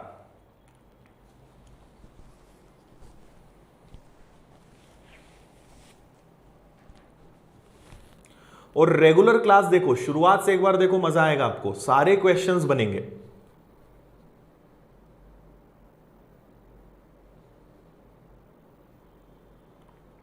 ये एक बहुत स्पेशल केस है, देखो ये वाला जो क्वेश्चन है ये एक स्पेशल कंडीशन वाला क्वेश्चन है, तो मैं आपको यहां पे कुछ चीजें बताऊंगा, आप उसको ध्यान से समझना। ठीक है, हाँ जी, बाद में आप और एक बार रिकॉर्डेड क्लासेस देख लेना। देखो यहां आपसे क्या बोल रहे हैं कि 2 साल का चक्रवृद्धि ब्याज 210 रुपए और 3 साल का चक्रवृद्धि ब्याज 331 रुपए है, ब्याज की दर ज्ञात कीजिए। देखो मैं आपको यहां पे एक छोटी सी बात बताऊंगा, देखो पहले तो आप इसकी ट्रिक समझ लो, ठीक है, और इसका जो लॉजिक है वो मैं आपको अभी एक्सप्लेन नहीं करूंगा, आप बोलोगे बाद में कभी बता दूंगा, क्योंकि उसके पीछे पूरा लॉजिक समझाने मुझे 10 से 15 मिनट लग जाएंगे, तो इतना इंपॉर्टेंट क्वेश्चन भी नहीं है कि हम इसके लिए 15-20 मिनट वेस्ट करें। सिंपल मैं आपको ट्रिक बता रहा हूं, आप तो वो ध्यान रखो। देखो सेकेंड ईयर का और थर्ड ईयर का आपको डिफरेंस दिया जाए, सेकेंड ईयर का आपको डिफरेंस दिया है 210 और डिफरेंस नहीं है, थर्ड ईयर का कंपाउंड इंटरेस्ट है 331 और आपको बताना है रेट ऑफ इंटरेस्ट क्या होगा। सबसे पहला काम आपको ये करना है, इनका रेशो बनाना है। पहले तो बताओ कि क्या ये किसी से कैंसिल हो रहे हैं, क्या किसी से कैंसिल नहीं हो रहे हैं, तो किसी से नहीं कटेंगे, ठीक है नहीं कटेंगे, कोई दिक्कत नहीं है। अब आप इनका डिफरेंस ले लो, दोनों में अगर आप ध्यान से देखोगे तो दोनों में डिफरेंस है 121 का, और इनका जो डिफरेंस आएगा, अंतर कभी भी आएगा, वो हमेशा किसी ना किसी का स्क्वायर होगा, वो हमेशा किसी ना किसी का वर्ग होगा, तो आप इस पे वर्गमूल लगाओगे। किसका वर्ग होता है? 11 का, मतलब जो रेट है वो 11 हो गया। अब आपको इसमें से एक आखिरी काम ये करना है कि एक कम करना है, मतलब 11 है तो वो पहले क्या रहा होगा? 10। ऐसे लिख लो या ऐसे लिख लो कि 10 से वो पहले क्या रहा होगा? 11 रहा होगा। क्लियर है इतनी बात? ठीक है, ओके एक सेकेंड, इसमें कुछ हो गया है। तो 10 से 11 हो गया, 1 रुपए ब्याज लगा 10 पे, गुणा 100, आपका रेट ऑफ इंटरेस्ट आएगा 10। ठीक है, मैं आपको फिर बोल रहा हूं कि इसको बस एक बार याद कर लो। एक ही टाइप मैं आपको बोलूंगा जिसमें बस थोड़ा सा आपको चीजें याद करना है, और अगर मैं याद करने का बोल रहा हूं मतलब कोई ना कोई रीजन होगा, ये टाइप आपको बहुत परेशान करेगा, इसलिए बेटर कुछ मत करो। अभी और मैं क्वेश्चंस करा रहा हूं, अंतर लोगे वो जरूर किसी ना किसी का स्क्वायर होगा, हमेशा उसमें से एक कम करना, तो एक कम करोगे तो 10 और गुणा 100, आपका रेट ऑफ इंटरेस्ट कितना आ जाएगा? 10%। ठीक है, जल्दी से बताइए, समझ में आया? ये एकमात्र ऐसा क्वेश्चन है जितने अभी तक हमने 17 टाइप करें जिसमें मैं आपको बोल रहा हूं कि बस इसको इसी तरीके से याद कर लो, क्योंकि ये एक बहुत स्पेशल कंडीशन है और बहुत सारे कैलकुलेशंस इसके पीछे हैं, और आप मत उलझो उनमें, क्योंकि ये क्वेश्चन इतना इंपॉर्टेंट नहीं है। पर क्योंकि आपको एक क्वेश्चन बुक्स में मिलेगा, फिर आप बोलोगे सर ने ये वाला नहीं बताया, इसलिए मैं आपको ये सॉल्व करवा रहा हूं। ठीक है, सबसे पहले देखना है अगर कैंसिल हो रहा है तो। और एक क्वेश्चन देखते हैं, मत घबराओ, और एक क्वेश्चन देखो क्वेश्चन नंबर 94। इसके बाद फिर हम वो जो बाप बेटे वाले सवाल आते हैं ना कि पिता ने बेटे के लिए जमा करे क्वेश्चंस, उस पर आने वाले हैं। ये और एक क्वेश्चन समझ लो। देखो आपसे बोल रहे हैं 2 साल का चक्रवृद्धि ब्याज कितना है? 234 रुपए। ठीक है, और आप बोलोगे तो मैं इसका लॉजिक भी कभी समझा दूंगा, पर टाइम लगेगा, अभी अपने पास उतना टाइम नहीं कि अपन इसके लिए उतना टाइम वेस्ट करें। और 3 साल का चक्रवृद्धि ब्याज है 381। सबसे पहले मुझे बताओ क्या ये दोनों कैंसिल हो रहे हैं? क्या किसी से कट सकते हैं? 4 3 7 2 9, 8 3 11 और 1 12, 3 से कट जाएंगे ये, तो 3 से कटेगा, 3 से 3 सते 21 है ना, और 3 अठे 24। ठीक है, इसको कैंसिल करेंगे, 3 एकम 3, 3 दूनी 6 और 3 सते 21। और कैंसिल हो रहे हैं क्या? शॉर्ट और देखो जरा, ये सही है? और ये कैंसिल हो सकते हैं क्या? नहीं हो सकते। चलो तो देखो अब हम इनका अंतर लेंगे। ठीक है, तो मुझे बताओ 17 में से 8 जाएगा, 17 में से 8 गया तो कितना आएगा 9, और यहां बचा 11, 11 में से 7 गया 4। मैंने कहा था किसी न किसी का स्क्वायर आएगा, किसका स्क्वायर होता है 7 का, एक कम करो, तो एक कम करेंगे तो आएगा 6 गुणा 100, आपका रेट ऑफ इंटरेस्ट होगा 16.66%, मतलब आंसर सी। 66 लिखो या 67 एक ही बात है। ओके, श्रीलता नेपाल से हैं, वेरी गुड। ठीक है, बस एक चीज आप याद रख लो और मैं इसका रीजन आपको कभी बता दूंगा। हाँ भाई उमेश, अच्छा लग रहा है, मुझे भी अच्छा लग रहा है अपने विनर्स के स्टूडेंट्स को यहां देखकर। ठीक है, और विनर्स के कौन कौन स्टूडेंट्स है जरा एक बार जल्दी से कमेंट करो, कौन कौन अभी लाइव है, क्योंकि बहुत सारे बच्चों को तो मैं चैप्टर पढ़ा चुका हूं, बाकी फिर भी कौन कौन है जो रिवीजन कर रहे हैं, जल्दी से बताओ। चलो अगला एक क्वेश्चन मैं आपको दे रहा हूं, इसका स्क्रीनशॉट ले लो और इसको आप सॉल्व करना, या पीडीएफ मिलेगी तो उसमें से आप कर लेना, स्क्रीनशॉट नहीं भी लोगे तो। इसके बाद हम अपना नेक्स्ट टाइप स्टार्ट करने वाले हैं। ठीक है, हाँ भाई थैंक यू पवन। हाँ जी, विशाल हैं, विकास हैं, नेहा हैं, ओके, प्रभात छत्तीसगढ़ से हैं, अलका, थैंक यू अलका, और कौन है, शुभम है, ठीक है ग्रेट, अरे काफ़ी सारे बच्चे हैं, चलो बहुत अच्छी बात है, गुड गुड गुड। और कौन है, नरेंद्र हैं, चलो ग्रेट, ले लिया आपने इसका स्क्रीनशॉट, आगे बढ़े। चलो भाई, टाइप नंबर 19, बहुत ही गजब का सवाल है ये, आप पहले इसको एक बार पढ़ो, फिर इसका बेसिक बताता हूं, 2-3 क्वेश्चंस कराता हूं, बहुत अच्छे से आपको समझ में आ जाएगा। हाँ जी बिल्कुल, चैप्टर वाइज ही चलते हैं हम लोग, क्या बात है, विनर्स के बहुत सारे बच्चे हैं, चलो बहुत अच्छी बात है, अच्छा लग रहा है आप लोगों को देखकर। ठीक है, सचिन देवास से हैं, ज्योति यूपी से हैं, रवि राजस्थान से हैं, मिथुन राजगढ़ से, छतरपुर से हैं, झारखंड, नवनीत झारखंड से हैं, वीरेंद्र लखनऊ, ग्रेट। चलो सारे कॉर्नर्स अभी अपने पास यहाँ पे इस चैनल पे बने हुए हैं, अच्छी बात है। हाँ जी बिल्कुल, चलिए तो क्वेश्चन को आप एक बार अच्छे से पढ़ो, इसको समझा देता हूं, कमेंट सब आप बंद कर सकते हैं और यहां ध्यान देते हैं। ठीक है, चलो आपसे क्या बोला है, 2,60,200 रुपए की धनराशि को राम और श्याम के बीच इस प्रकार विभाजित किया गया कि राम को 4 वर्षों में प्राप्त होने वाली राशि श्याम को 6 वर्षों में प्राप्त होने वाली राशि के बराबर है। यदि चक्रवृद्धि ब्याज की दर 4% वार्षिक हो तो राम का हिस्सा ज्ञात करें। ठीक है, देखो मैं आपको 2 चीजें बताऊंगा, इसको सॉल्व करने का तरीका क्या रहेगा और वो तरीका बना कैसे है। ठीक है, यहां पे हमें क्या करना है, हमेशा मैं आपको पहले इसकी मेथड बता रहा हूं कि इसको आपको सॉल्व कैसे करना है, और लास्ट में मैं आपको बता दूंगा उसका लॉजिक क्या है। ठीक है, तो अब सब लोग जरा इधर ध्यान दो, कमेंट सब बंद कर दो। देखो यहां से, तो हमारे पास रेट ऑफ इंटरेस्ट कितना है 4%, और 4% की फ्रैक्शन वैल्यू क्या होती है 1/25। हमेशा फ्रैक्शन में कन्वर्ट करना जो भी क्वेश्चन आए। अब यहां पे 2 व्यक्ति हैं, एक राम है और एक श्याम है, और आपको एक सबसे खास बात इस क्वेश्चन में कही गई है कि दोनों को प्राप्त होने वाली जो राशि है वो कैसी है, बराबर है। मतलब वो यहां पे ये बोलना चाह रहे हैं कि दोनों का क्या बराबर है, मिश्रधन बराबर है, दोनों का अमाउंट बराबर है, ये वो बात करना चाह रहे हैं। और आपने देखा होगा पहले दिन मैंने आपको बताया था कि एक टाइप में आपको कराऊंगा जिसमें कहा जाएगा कि अगर मिश्रधन बराबर हो तो क्या करना है। ठीक है, तो दोनों का मिश्रधन बराबर है। ठीक है, अब हम क्या करेंगे, 1/25 का मतलब क्या है कि 25 पे 1 रुपए ब्याज लग के वो क्या बन जाएगा 26/25। ठीक है, तो सबसे पहले तो दोनों तरफ हम क्या लिखेंगे 26/25 लिख देंगे, ध्यान से समझना, और इसका लॉजिक मैं आपको बताऊंगा ऐसा क्यों करते हैं। ठीक है, अगर रेट ऑफ इंटरेस्ट 5% होता तो मैं इसको लिखता 1/20, और 1/20 होता तो यहां मैं लिखता 21/20, यहां भी लिखता 21/20। ठीक है, क्लियर इतनी बात। चलो अब ये देखो कि राम को 4 वर्ष के लिए पैसा दिया है तो यहां 4 साल लिख दो, और श्याम को 6 साल के लिए पैसा दिया है तो यहां आप क्या लिख दो 6। ठीक है। और ये जो हमने राम और श्याम लिखा है, इसको हम, क्योंकि हमें इसका एक रेशो बनाना है, तो ये राम हो गया और ये आपका श्याम हो गया। इतनी बात समझ में आई या नहीं आई? ठीक है। अब मेरी एक और बात सुनो, मैं इसको यहां लिख रहा हूं, है ना, थोड़ा स्पेस कम है, थोड़ा सा आप एडजस्ट करना। तो इसको मैं क्या लिख सकता हूं ऐसा कि राम बटे श्याम बराबर, देखो राम यहीं रहेगा, श्याम नीचे आ जाएगा और बराबर में क्या बचेगा, या आप चाहो तो रेशो नहीं लगाना है तो आप बराबर लगा लो, क्योंकि दोनों का मिश्रधन बराबर है, एक ही बात है, कैसे भी लिख लो।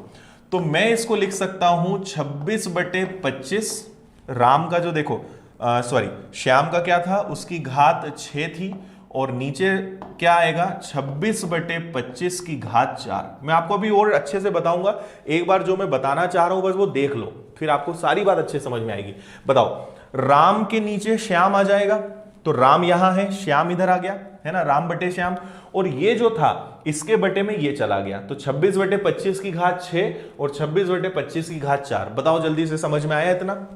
अब मुझे एक बात बताओ, राम बटे श्याम बराबर 26/25 ऊपर 6 बार है, नीचे 4 बार है, तो 6 में से 4 चला जाएगा, तो क्या फाइनल में इसको ऐसा नहीं लिख सकता 26/25 की घात 2?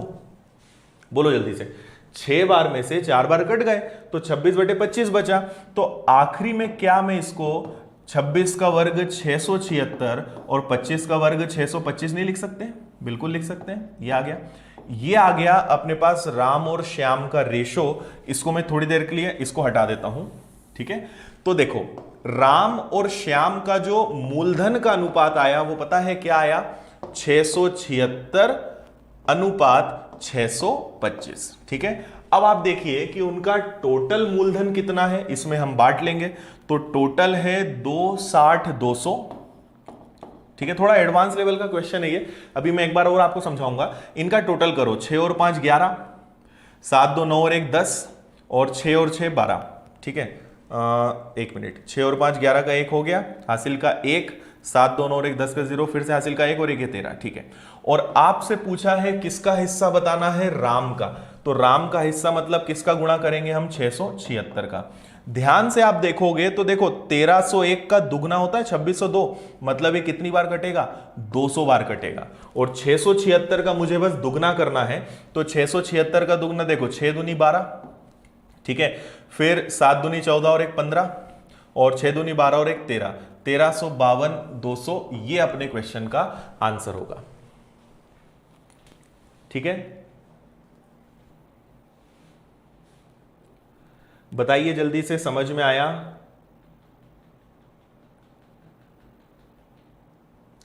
देखो वही रेशो तो चेंज होगा ना, यहां पे राम को 4 वर्ष में जो पैसा मिलेगा वो श्याम को 6 वर्षों में प्राप्त होने के बराबर है।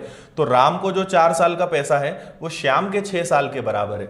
फिर राम के बटे में श्याम आ जाएगा, तो 6 के बटे में 4 चला जाएगा ना, इसलिए वो रेशो यहां पलट जाएगा। आप ये मत सोचो कि राम का 4 तो नीचे चला गया, राम का 4 नीचे ही जाएगा, श्याम का 6 ऊपर जाएगा। क्वेश्चन सही है, कोई गलती नहीं है इसमें, और 2 बार बचेगा। और इस तरीके से, क्योंकि देखो, क्योंकि दोनों का हिस्सा बराबर है, आप ये समझो कि ये ऐसा क्यों हुआ। राम को हम कम समय के लिए उधार दे रहे हैं, इसलिए उसको ज्यादा पैसा देंगे, और श्याम को क्योंकि 6 साल के लिए ज्यादा समय के लिए पैसा दे रहे हैं, इसलिए उसकी वैल्यू क्या आएगी, कम आएगी, इसलिए रेशो पलटेगा, उसमें कुछ गलत नहीं है,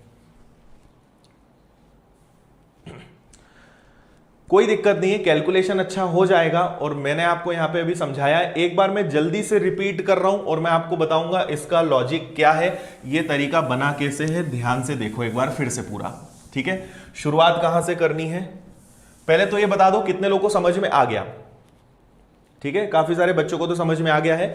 देखो यहां पे हम क्या करेंगे, शुरुआत होगी 4% से। 4% का मतलब होता है 1/25, 1/25 का मतलब कि 1 रुपए ब्याज लगेगा 25 पर, ठीक है। तो राम को हमने पैसा दिया है, तो पहले तो राम का मैंने लिखा 26/25, और इसको पैसा दिया है 4 साल का, जो कि बराबर होगा श्याम के 26/25 का 6 साल के। राम यहीं रहेगा, श्याम इधर आ जाएगा, श्याम इधर आ गया, ये यहीं रहेगा, ये इसके नीचे जाएगा, तो 26/25 देखो, ऊपर है 6 नीचे 4, तो कितना बचेगा 2।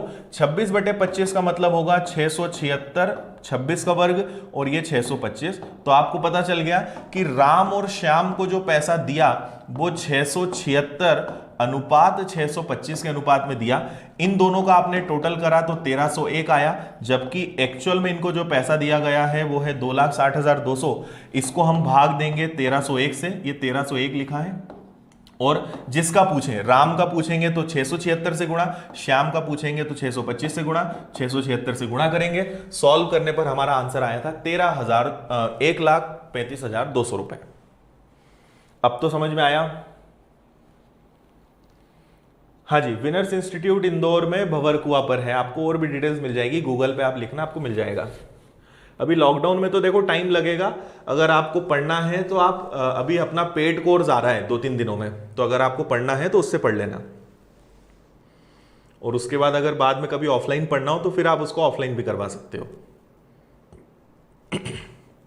ठीक है, समझ में आ गया इतना? अभी एक क्वेश्चन आपको करने के लिए मैं दूंगा और सभी का आंसर आना चाहिए।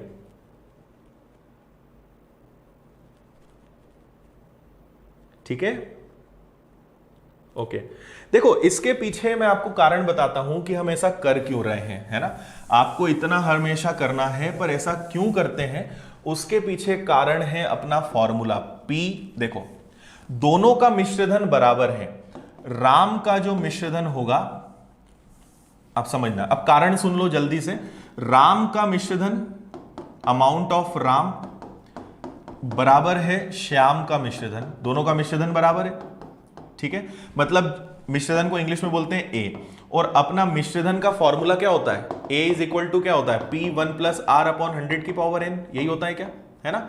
तो देखो, राम का मिश्रधन बराबर है, तो मिश्रधन का फॉर्मूला होता है P1 प्लस R अपॉन 100 की power n is equal to, तो राम का मिश्रधन, ठीक है, राम का मिश्रधन बराबर है श्याम के मिश्रधन के, तो P1 प्लस, सॉरी, ये हो जाएगा P1 प्लस R अपॉन 100 की पावर n।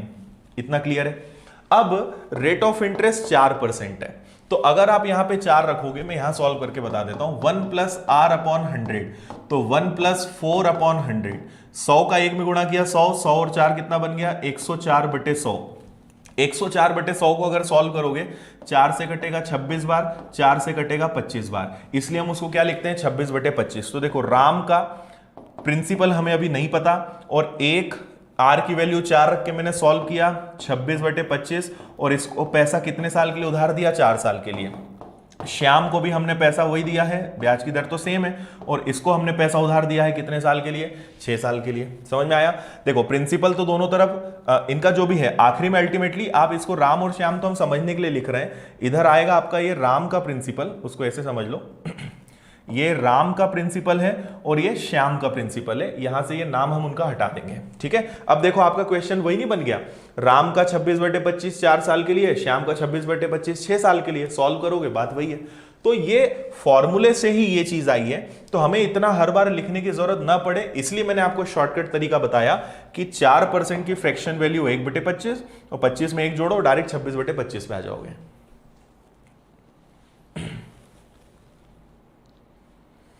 ठीक है, समझ में आया 26/25 क्यों आया और कहां से हमने क्या करा? नेहा, आप एक बार और रिवीजन करना, आपको समझ में आएगा। कोई दिक्कत नहीं है, रिवीजन करो, कंफ्यूजन दूर हो जाएगा आपका। चलो, अब आप एक क्वेश्चन सब करके बताओगे, है ना। देखो, कभी भी कंफ्यूजन हो, 2-3 क्वेश्चंस और करो, आपको समझ में आने लगेगा। कंफ्यूज मत हुआ करो।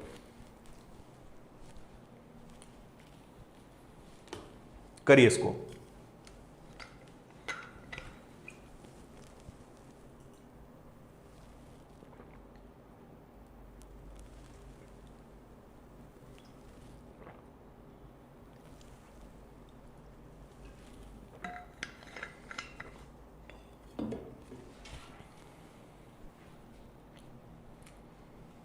बिल्कुल कुलदीप, अगर लॉकडाउन के बाद चाहो तो आ जाना कोचिंग, है ना।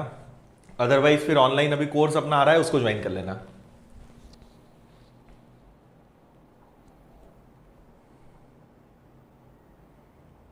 बताइए भाई, आया आंसर?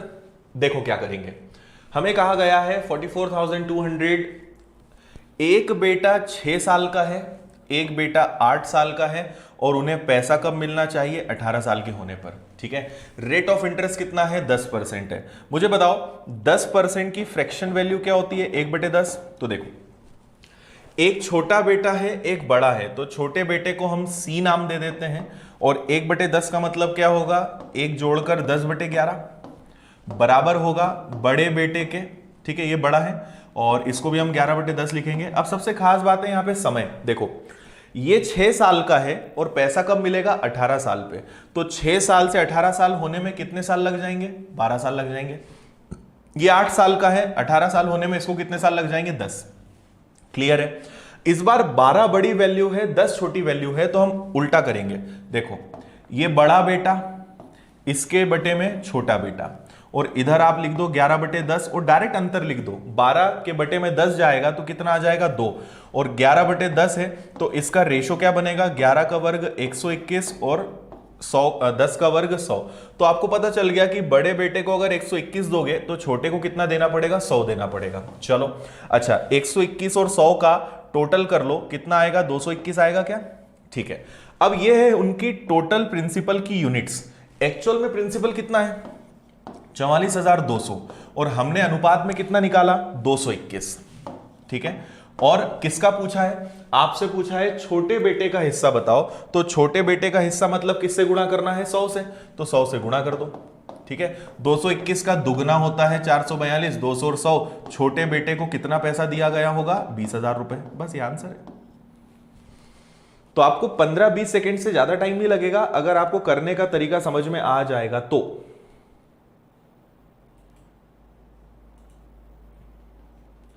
क्लियर है?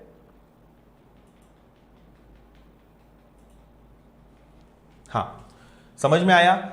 एक बेटा 6 साल का है तो 18 का कब होगा? 12 साल बाद। बड़ा बेटा 8 साल का है, वो 18 का कब होगा? 10 साल बाद। बस, तो 12 और 10 का अंतर देखा 2, 11 का वर्ग 121, 100, ये अनुपात आ गया उनका 121 अनुपात 100। दोनों का हमने टोटल किया तो 221 आया, 221 से भाग दिया, 100 से गुणा कर दिया। बताइए, क्लियर है?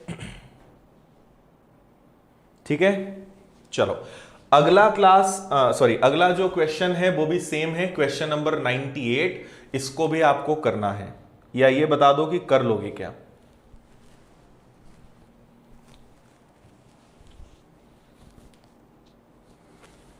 ओके, जगन्नाथ ओल्ड क्लासेस आपने ली हैं, थैंक यू। बिल्कुल, ऐसे क्वेश्चंस बैंक में जरूर आते हैं, ऐसे क्वेश्चंस बिल्कुल आते हैं, बिल्कुल आते हैं।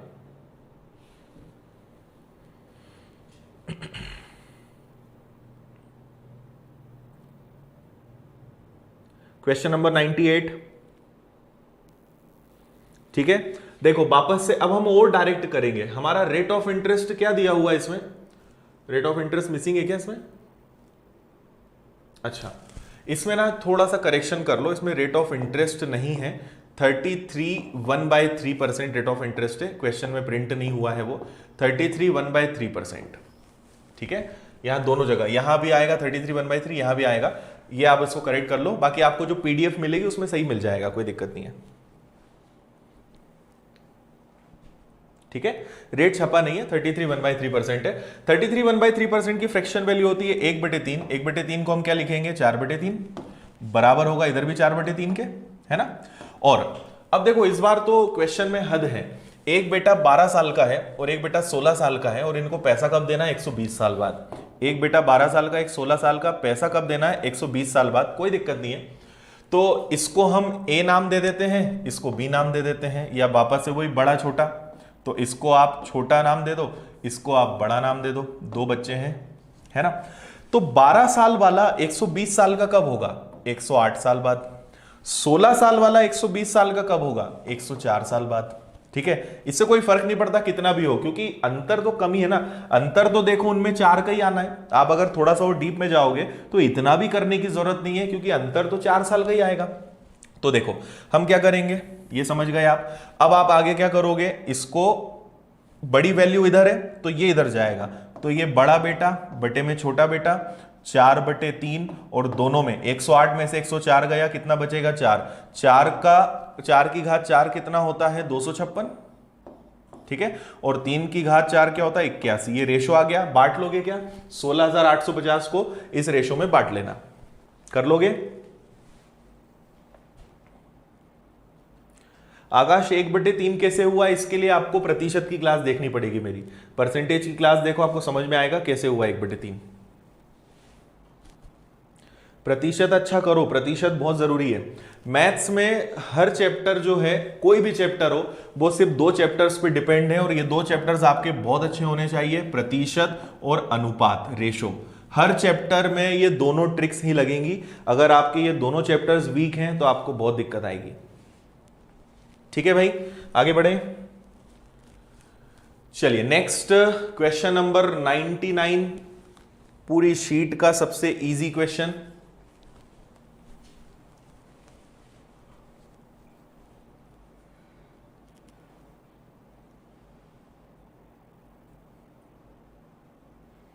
क्या बात है राजेश, सारी क्लासेस डाउनलोड कर लिए, ठीक है, अच्छी लगती हैं क्लासेस, थैंक यू। अभी तो बहुत सारी क्लासेस आने वाली हैं, अभी यूट्यूब पे भी बहुत क्लासेस में लेने वाला हूं, ऐप पर बहुत सारी क्लासेस आने वाली हैं, तो अब ऑनलाइन आपको बहुत सारी क्लासेस में देने वाला हूं।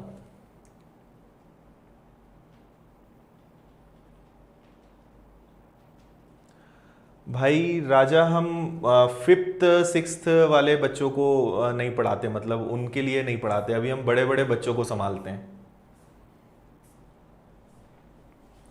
चलो टाइम अप कैसे करना है, बहुत आसान, 3:4:5 के अनुपात में पैसा निवेश किया। देखो यहां ये क्वेश्चन 1 साल का है इसलिए बहुत आसान है, और 2-3 साल में जनरली ऐसे क्वेश्चन आते नहीं है। 20% ब्याज लगेगा तो ब्याज सहित कितना बन जाएगा 120, ठीक है। फिर यहां 15% ब्याज लगेगा तो कितना बन जाएगा 115, और यहां 10% ब्याज लगेगा तो 100 में 10 जुड़ के क्या हो जाएगा 110। भाई इतना तो पता है ना कि हर चीज की वैल्यू होती है 100, और अगर 10% ब्याज लगा तो कितना हो जाएगा 110, 120, 115, बस गुणा कर दो, ये आ गया आपका 360, ठीक है। 115 का 4 गुना क्या होता है 115 का 230, 230 का दूना 460, और 110 का 5 गुना क्या होता है 55, मतलब 50, रेशो हो गया। तो आपका आंसर आ गया 36, 45, 55 आंसर। बस गुणा करना था और कुछ नहीं करना था। माना 3 रुपए और 1 साल के लिए लगाया, मतलब 120% ब्याज मिलेगा। 4 रुपए पर 15% ब्याज मिलेगा, 5 पर 10% ब्याज मिलेगा, तो आपका ये अमाउंट बन जाएगा। बस इतना करना था, ठीक है, बहुत आसान। आगे बढ़ सकते हैं। चलिए भाई, आज किस क्लास का अपना लास्ट क्वेश्चन, और मैंने कहा था कि आज अपने को सेंचुरी लगानी है, ठीक है, तो ये अपना लास्ट क्वेश्चन है आज की क्लास का। एक बार पढ़ लो अच्छे से सवाल आप।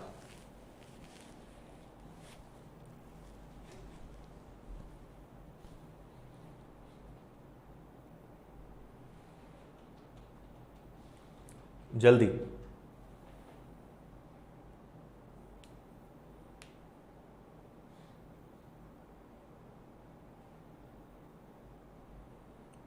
सवाल इजी है, सवाल के साइज पे मत जाना, सवाल काफी इजी है, पर थोड़ा सा आप उसको पहले कम से कम आप उसको 1 या 2 बार अच्छे से पढ़ लो, फिर मैं बताता हूं। हाँ भाई, नोट्स जरूर बनाओ, टाइप वाइज नोट्स बनाओ, और नोट्स बना के आप मुझे एक बार जरूर बताना, है ना। आप टेलीग्राम पे मुझे पर्सनल मैसेज कर देना, अपने नोट्स की फोटो खींच के भेज देना, या फेसबुक इंस्टाग्राम पे। अगर आपको और भी कोई चीज शेयर करनी हो, कुछ गाइडेंस चाहिए हो, तो आप मुझसे फेसबुक या इंस्टाग्राम पे पूछ सकते हैं। वहां मैं आपको रिप्लाई सेम डे तो नहीं, बाकी एक या आपको आज या 1 दिन बाद रिप्लाई जरूर मिल जाएगा, डिपेंड करता है आपके क्वेश्चन पे। वैकेंसी आने में थोड़ा सा टाइम लगेगा, बाकी इस साल वैकेंसीज बहुत सारी आएंगी।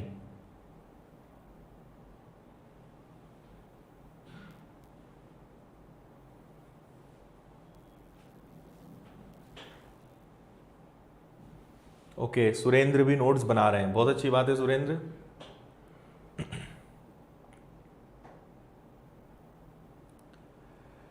चलो क्वेश्चन पढ़ लिया क्या आप लोगों ने, कितनी बार पढ़ लिया क्वेश्चन। पीडीएफ आपको मिलेगा विनर्स के टेलीग्राम ग्रुप पर, आपको एंड में लिंक्स भी सारी दिख जाएंगी। फेसबुक पे अगर आपको जाना है तो आदित्य पटेल विनर्स सर्च कीजिएगा। इंस्टाग्राम पे अगर आप जुड़ना चाहते हैं तो द _आदित्य पटेल, और टेलीग्राम पे आपको जुड़ना है तो विनर्स इंस्टीट्यूट इंदौर। क्लास के एंड में सारी लिंक्स भी आपको दिखा देंगे हम, तो आप वहां पे जुड़ सकते हो। ठीक है, एंड में आपको मिल जाएगा, और इस वीडियो के डिस्क्रिप्शन में भी सारी लिंक्स हैं, वहां भी आप देख लीजिएगा। चलो करें इस सवाल को। सवाल क्या है अपना, रमन ने लक्ष्मण से 15,000 रुपए का ऋण लिया। उसके बीच यह सहमति बनी कि रमन को प्रथम 3 वर्ष के लिए 8% की दर से साधारण ब्याज देना होगा और चौथे वर्ष से 10% प्रतिवर्ष की दर से वार्षिक रूप से संयोजित चक्रवृद्धि ब्याज देना होगा। 5वें वर्ष के अंत के पूर्व रमन ने कोई धनराशि अदा नहीं की। उसे कितनी धनराशि लौटानी होगी यदि वह 5वें वर्ष के अंत में ऋण की कुल धनराशि लौटाना चाहता है। देखो सवाल क्या है, अल्टीमेटली सवाल में वो बोलना चाह रहा है कि 5 साल के लिए पैसा उधार लिया है। ठीक है, 5 साल के लिए कैसे लिया है कि 3 साल तक तो साधारण ब्याज लगेगा, और वो कितना परसेंट लगेगा, 8%, और आखिरी के 2 साल चक्रवृद्धि ब्याज लगेगा, चौथे साल 10%, 5वें साल भी 10%। तो ब्याज सहित 5 साल बाद कितनी राशि लौटानी होगी। मैं आपको फिर 2 चीजें बताता हूं, अगर आप थोड़ा सा दिमाग लगाओगे तो आप बिना पेन उठाए इस क्वेश्चन को कर सकते हो, और अगर आप कैलकुलेशन करना चाहते हो तो वो भी मैं आपको बताता हूं। देखो हम ये देखें कि 8% तक ब्याज 3 साल तक लगेगा, मतलब कितना ब्याज लगेगा, 24%। ठीक है, फिर 10% ब्याज लगेगा चौथे साल, फिर 10% ब्याज लगेगा 5वें साल, तो 10 और 10 20 और जुड़ जाएगा। ठीक है, मतलब टोटल कितना हो गया, 44। और क्योंकि ये चक्रवृद्धि ब्याज है तो ब्याज पर ब्याज और लग जाएगा, तो हम एक अप्रॉक्स मान लें कि लगभग 50% ब्याज लग जाएगा। ठीक है, 50% ब्याज लग जाएगा, मतलब अगर 15,000 रुपए हैं तो लगभग 7,500 रुपए ब्याज लग जाएगा, और 7,500 रुपए ब्याज लग जाएगा, मतलब आंसर 22,500 के करीब होना चाहिए। तो आंसर आएगा ऑप्शन नंबर ए। देखो ये तो वैसे भी बहुत करीब है, ये थोड़ा सा दूर है, ये तो हो ही नहीं सकता, तो इन दोनों से तो पॉसिबिलिटी है ही नहीं, इसलिए अपना आंसर क्या आएगा, ऑप्शन नंबर ए। एग्जाम का आया हुआ क्वेश्चन है। ठीक है, इस तरीके से आप बहुत इजी आंसर दे सकते हो, लेकिन अब मैं आपको बताता हूं इसकी ट्रिक क्या है।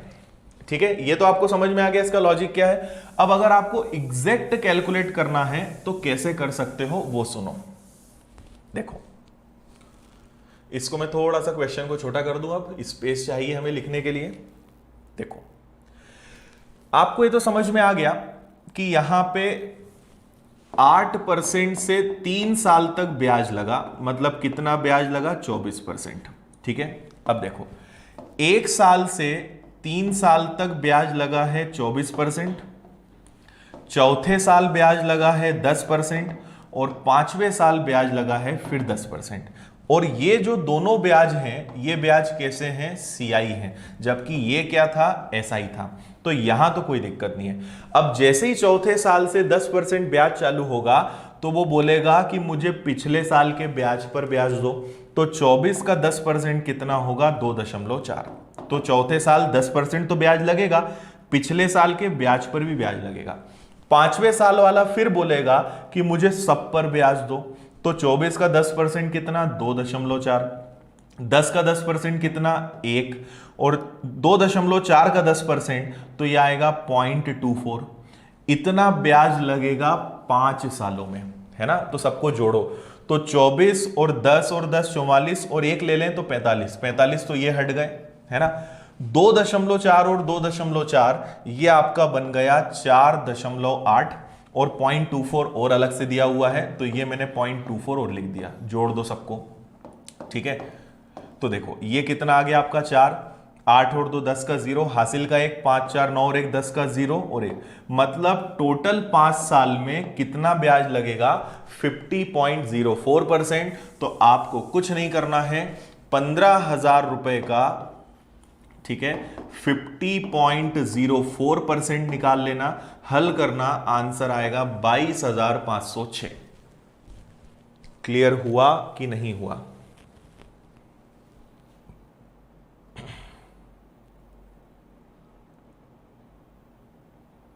क्लियर है भाई? जल्दी से बता दो सब लोग,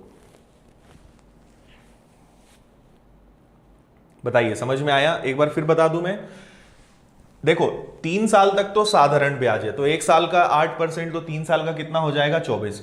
चौथे साल 10%, पांचवें साल 10%। तो ये क्या बोलेगा, चौथा साल बोलेगा पिछले साल पे ब्याज दो, ये दे दिया 10%। पांचवा साल बोलेगा मुझे भी सब पर ब्याज दो, तो 24 का 10%, 2.4, 10 का 10% 1, 2.4 का 10% 2.4, सबको जोड़ा तो पता चल रहा है कि लगभग 50% के आसपास ब्याज लग जाएगा।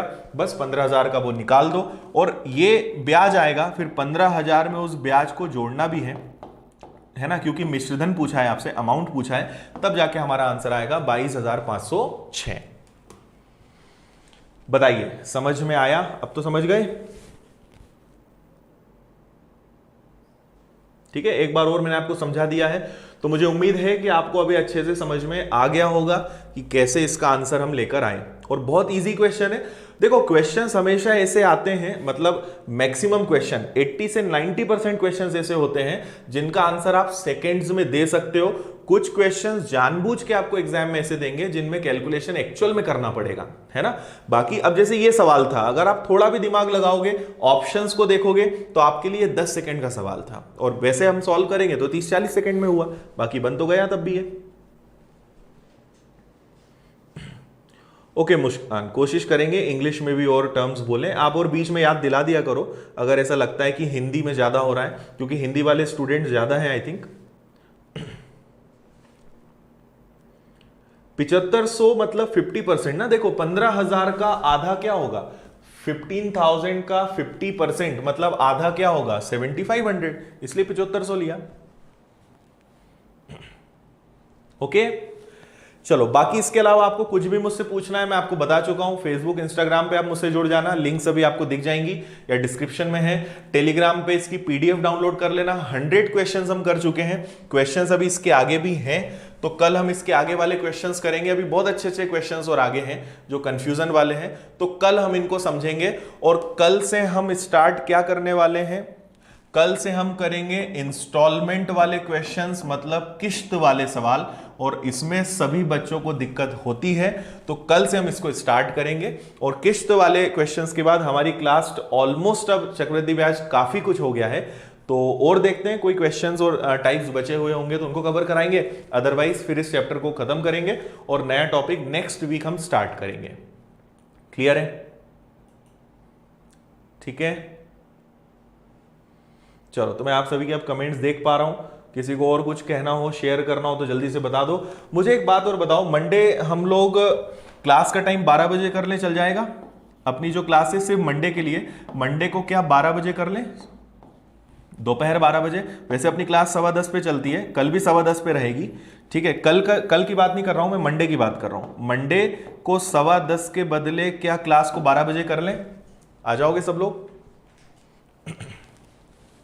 और मैंने आपको बता ही दिया है, मंडे से हम शाम को भी 2 क्लास चालू होने वाली है आपकी मंडे से। तो मंडे को इवनिंग में मैं स्टार्ट करने वाला हूं एज, और इसका टाइम रहेगा 8 बजे।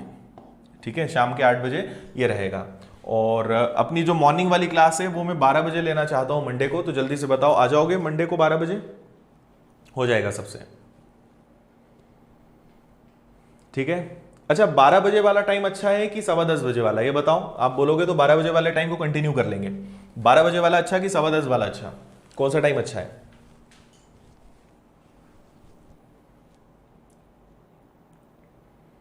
बिल्कुल, क्लास का टाइम और बढ़ाएंगे, डोंट वरी।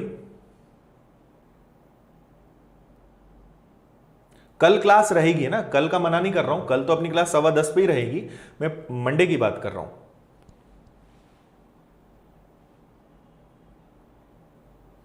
ठीक है, कोई दिक्कत नहीं है, बहुत अच्छी बात है।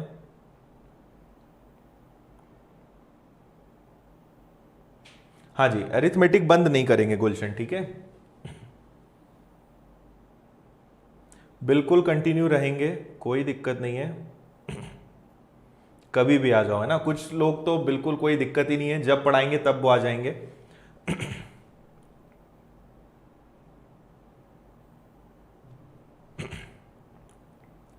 हाँ, सत्यम 2 घंटे की क्लास भी कर लेंगे, थोड़ा सा टाइम बढ़ाएंगे, क्योंकि देखो सबकी कैपेसिटी नहीं होती 2 घंटे की। अधिकतर आप देखना शुरुआत में बहुत लोग जुड़ते हैं, और आखिरी में जैसे जैसे क्लास 1 घंटे के ऊपर होती है तो फिर बच्चे कम होते जाते हैं। तो 2 घंटे कैपेसिटी सबकी नहीं होती है, इसलिए थोड़ा सा वो ध्यान रखना पड़ता है।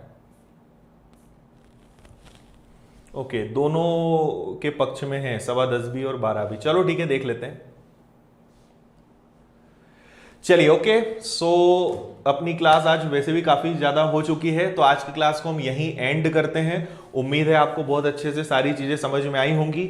जो लोग अभी तक सब्सक्राइबर नहीं हैं वो चाहो तो सब्सक्राइब कर लो, आपको अच्छा लग रहा है तो वीडियो को लाइक करो, और अगर आप चाहें तो अपने फ्रेंड्स के साथ भी शेयर कर सकते हो। अगर आप ज्यादा बच्चे क्लासेस में होते हैं तो पढ़ाने में एनर्जी आती है। अगर आप चाहते हो कि नहीं और ज्यादा बच्चे जुड़े, अच्छा और मैं पढ़ाऊं, वैसे मैं अच्छा पढ़ाने की पूरी कोशिश करता हूं, बाकी और बच्चे जुड़ेंगे तो अच्छा लगता है। तो अगर आप बाकी लोगों के साथ शेयर करोगे तो और अच्छा लगेगा मुझे, ठीक है।